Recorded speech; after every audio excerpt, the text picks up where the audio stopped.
Where were you when the world stopped turning on that September morn? Good morning, September the 11th, 2015. Where were you September the 11th, 2001? I guarantee you that you can remember. I know exactly where I was.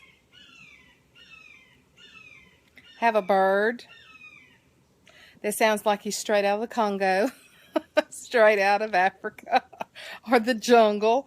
And I have no idea what kind of bird it is, but he's showing out. I'm outside on my porch. So we'll just pretend like he's not going crazy this morning. But I just wanted to come to you and do a little bit of a different kind of vlog this morning. Where were you September the 11th, 2001?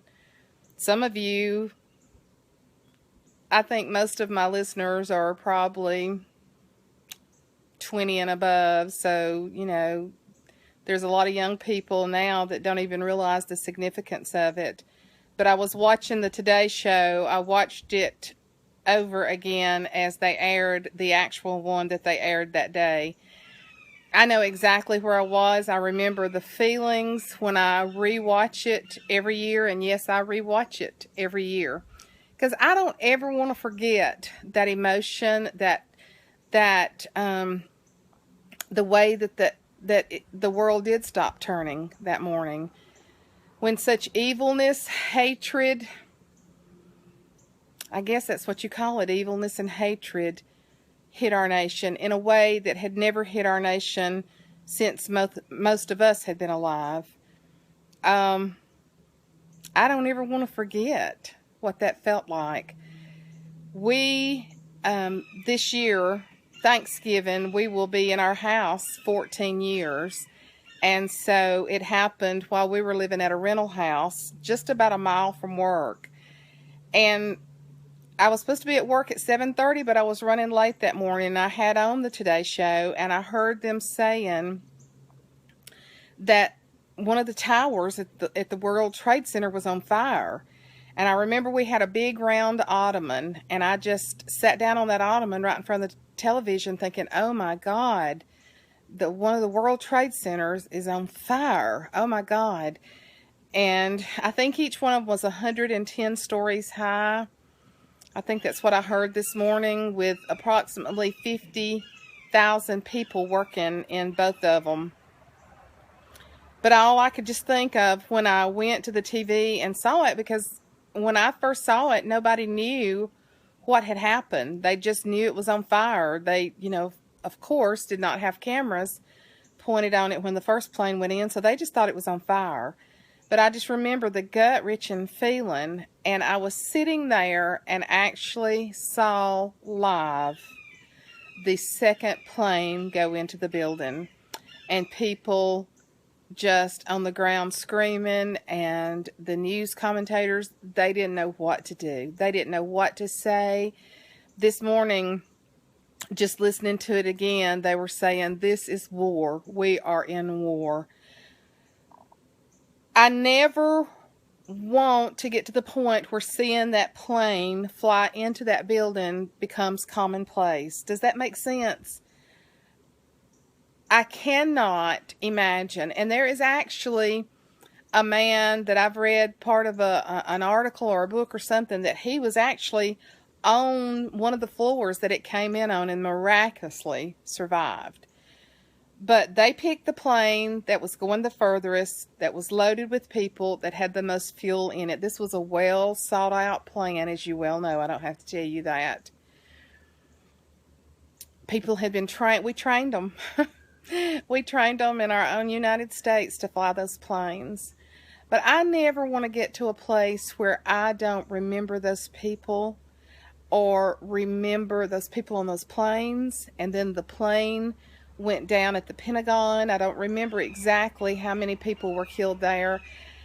And then to remember people like Todd Beamer, who really orchestrated Flight 93, and instead of it going to the Capitol or to the White House, it went down in Shanksville, Pennsylvania. What a hero.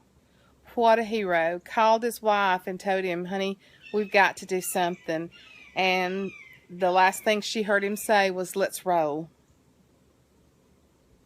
It still touches my heart today to know they already knew that the plane had hit the World Trade Center because they were calling. And they knew they were facing death. And what a hero. I'm sorry.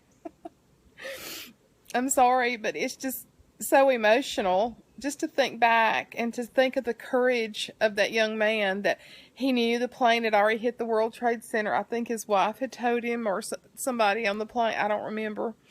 There's a special coming on tonight, and I've already got it set for my TiVo because I watch it every year. I don't ever want to forget those people's lives that were sacrificed foolishly.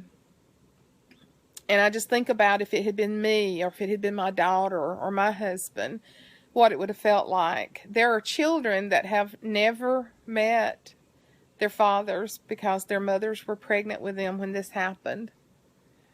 And I don't want to forget about the evil that attacked the United States of America. But Todd Beamer and so many others on Flight 93 were heroes that day, and they took that flight down to keep it from going on into Washington. I just don't want to forget. I don't want to forget, as gruesome as it is, the image of people jumping. They'd rather jump than to be burned up. There's so many stories of people, how fate or God intervened into their life and didn't work that day. Or said they ran by to get something and was running late and didn't make it into the building. We had the privilege of going to New York. John and I have been twice, and it's probably one of our most favorite places to visit. It is our most favorite place. We've been to San Francisco, we've been to San Diego, been to DC, but New York is just unlike Alabama. Can you believe that? It is so loud in New York City, and I know there's a lot of countryside in New York, but New York City is so loud compared to what I'm sitting here right now. The only noise that's around me is my ceiling fan out here and that bird, and it seems like he's calmed down a little bit. But we love to go to New York and be in the hustle and bustle for a few days. And my favorite thing in the whole wide world is to go to a Broadway show. So when we got to go in 2000, and I guess it would have been 6, it was the 5-year anniversary of September 11th. We were there a week before September the 11th. And so we got to go down to where the Twin Towers had been. And of course, it was just a deep, gaping hole, and it had a fence around it then. But the way the World Trade Center faced, when you go all the way to the end of the block, catty corner, on the very corner was the fire station that's still there. They were the very first responders, and they lost more people than anybody because obviously when it was on fire, they all went, the ones that's there. So all down the side of that fire station now, they've made a bronze cast over the whole wall of the fire station, and all the faces of the firefighters and all the emergency people that went, their face is in that cast. It's bronze. It's beautiful. I'll try to look back and find a picture of it and insert it here, but their faces actually come out. It is an amazing piece of artwork.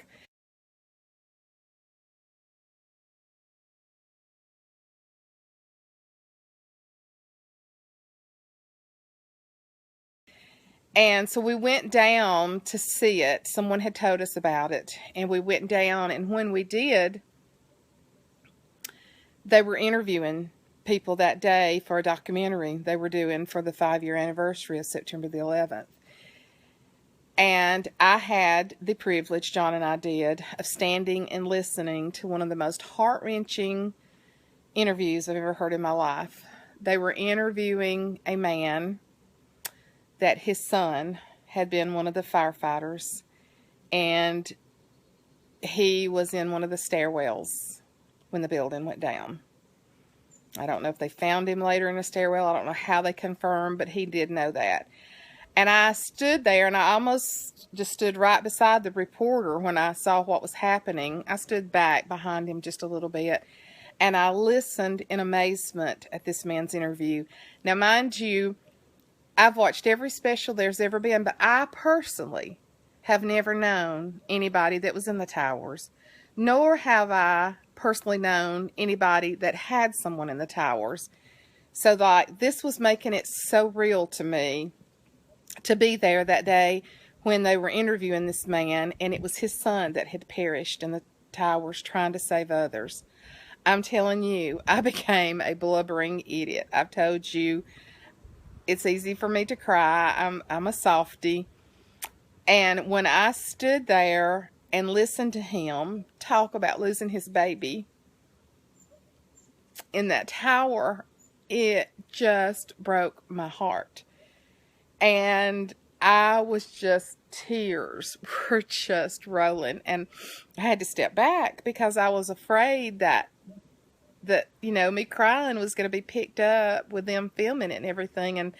And at one point, he made eye contact with me, and I thought, oh my God, I've got to step back. I'm just way too emotional. But to hear him say it, and I'll never forget, I can't remember what all he said at that point, but I remember the very thing that touched my heart so much is the reporter asked him, what do you want people to remember the most about that day? And he looked, and he had tears just flowing down his face by that time, and he said, I want people to remember that that was my baby in that tower. That was my baby son that was in there working to save the lives of others. And when he said that, I just lost it, because I know how much my daughter, my baby, means to me, and to think of something happening in vain, in total vain. I don't know anything good that came out of that. We lost 3,000 people, 3,000 innocent lives that didn't do anything that day but go to work, lives that went in the towers trying to save others' lives.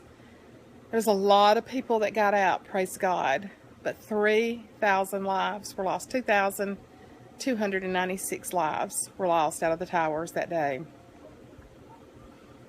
And he said, I just want y'all to remember that was my baby that was in that tower working to save other people's lives. Well, I was a basket case. It just meant so much to me. And so John and I just stood there and we listened. I tried to get composure of myself, and like I said, I had stepped back.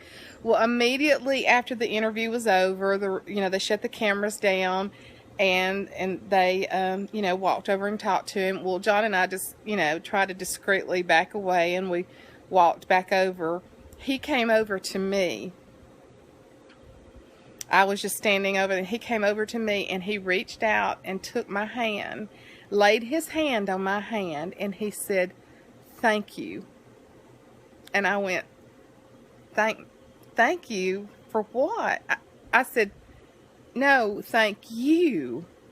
Thank you for having such a tremendous young man that gave his life. And I said, why are you thanking me? And he said, thank you for those beautiful tears. He said, you just don't know what that does to me. I didn't know I was going to get emotional today.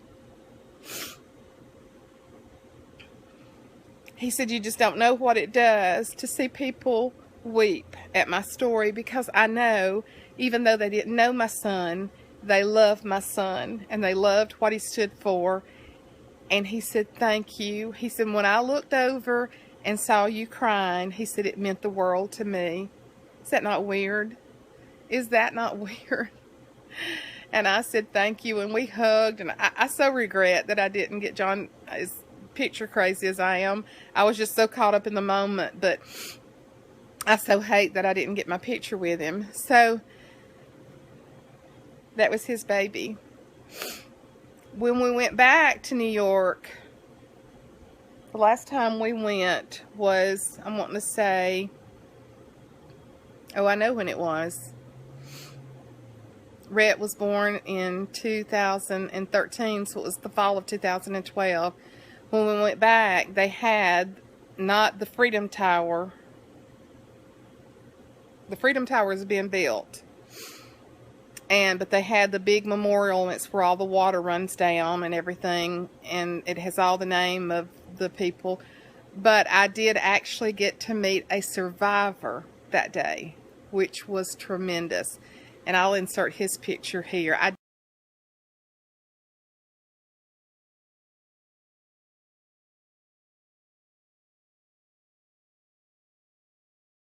did get my picture made with him. But I think he was on the 26th floor, if I remember correctly. And he said that they were, I guess from watching some of the specials, that they thought those buildings were invincible. They really did. They had been built to withstand everything. And he said they actually told them that there was a speaker system that came on and told them to go back, that everything was fine. He was in the... he was not in the first tower, he was in the second tower.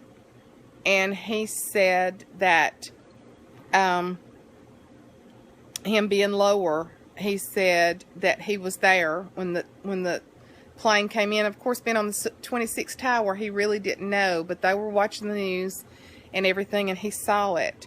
And he said they were actually telling them to go back, that everything was fine. And he said, no, I will not go back. And he said he started the flight down those 26 steps, and he got out and got to safety. But they just never dreamed that anything like that would happen. So they weren't telling those people that, obviously for their lives to be destroyed. They really didn't think the towers would come down. I was in D.C. at this same conference 1 year. The conference I would go to was usually the 1st of September every year. I was in Washington, D.C. the 1 year anniversary of 9/11. And I got to tell you, I was pretty scared. I really didn't want to get out on September the 11th and go anywhere or do anything. And that was actually the day before our conference started. We'd gone in on the 10th. But my dear friend, Sarah Franks, the most godly woman probably that I know, she said, Suzanne, God is going to take care of you. And if it's your day to go home to be with the Lord, you're going home regardless. And we had a appointment to meet with Congressman Robert Adderholt from Alabama. And I didn't want to go. I did not want to go. But Sarah said, Suzanne, we're going. And there's actually a funny story that comes out of that. I don't want this video. I know I've already talked forever. But we went and met with Congressman Adderholt, and he said, well, we're fixing to go down and have prayer. They had prayer on the steps of the Capitol that day in commemoration of 9/11. And he said, won't y'all just come down and join us for prayer? And I think he meant with the general public. But we were in his office, and we just went out the door not too far after him and just went right down. And guess what? We ended up on the Capitol steps with all the other congressmen and senators. Sarah Franks was in on that. And we got down there, and we realized where we were going, and we realized the direction was going, and I went, I don't think we're supposed to be here. I'm looking, and everybody has on suits, and we have on our little capri pants, and we're going down with all these suited men, and I'm getting down closer, and I'm seeing the crowd down there in front of us, and I was like, I think we came the wrong way. We get down to the final platform, and security stopped us. It was those capri pants, threw them off. And he said, ma'am, do you have your pass? And I said, no, I don't have a pass. And he said, ma'am, this is a reserved area for the congressmen and senators. And I said, oh, excuse us. He said, you'll have to go back and go around with the public. Ma'am, I don't know how you got here. And I said, oh, we were just following Congressman Adderhold. He's our congressman, and we met with him. And I'm so sorry. We didn't mean. I could see us getting thrown into jail. Terrorist. Those capri pants. It threw them off. We had our suits on. They would have never known it. We'd been right down there in the middle. We laugh about that still to this day. Well, needless to say, by the time we go all the way back, go around all the protected area that was blocked off, the prayer was almost over. It's a funny memory. But isn't it amazing how we had prayer the year after? How we had prayer the whole year? How the President of the United States, George Bush, asked the nation to come to prayer. And now we can't even pray at a football game. It takes a tragedy to turn people to God, doesn't it? It takes a tragedy to turn people to God. And how long did they stay turned to God? Is it going to take another tragedy to turn this nation back? You can agree or disagree with me, but if this Iranian nuclear deal goes through like they says it is, we're going to see a tragedy. It says in it that we will stand with Iran if they go into battle with Israel. Guys, the Bible says Israel, the Jewish people, are his chosen people. Every country that turned against Israel in the Old Testament, God destroyed. He even allowed some of them to come against Israel and win because he was punishing Israel. But then he turned around and he punished them. You don't go against Israel. You do not go against God's chosen place. We need to be in prayer. We don't need another September the 11th to turn us back to God. Everybody says the Iranian nuclear deal is a done deal. But I know a God, and I know that if the people of the United States will stand together in prayer, he'll either protect us or he'll turn this thing around. I've been listening to Gretchen and to O'Reilly and Hannity. Yes, I listen to Fox, the conservative channel. And they're all saying it's something like never they've seen before. Nobody's even been able to see it. And we're paying Iran for it. I don't even claim to be political. I don't know enough about it, but I know I study the Word of God, and I know what it means. If this nation ever turns away from Israel, we're in trouble. Stand with me. Stand with me in prayer. Lift up our president for him to have godly wisdom. Pray for our president. Pray for our congressmen, our senators. Pray for all of our government officials. Pray for God to have mercy upon us as a nation and to protect us and to give us wisdom to be what we're supposed to be. I know it's kind of a somber vlog. Didn't mean it to be. Now I've got a huge helicopter going over. Wow. Can you hear it? Oh, I see it. It just went over my house. It's one of the big Army helicopters. But how blessed are we to be living where we can sit out on our porch and not be shot at? How blessed are we to have the liberties and freedoms? And y'all, that doesn't come free. Freedom is never free. Freedom is never free. We need to pray. We need to pray. God is saying, Suzanne, pray, pray, pray. And I'm praying for our country. I'm praying for our nation. Join with me. And I know this video is way too long. I apologize for that. But I love you guys. Where were you when the world stopped turning on that September morn? Don't forget September the 11th. Don't forget that this nation turned to prayer. Ask the Lord to keep us and protect us. Ask Him to stop this Iranian nuclear deal.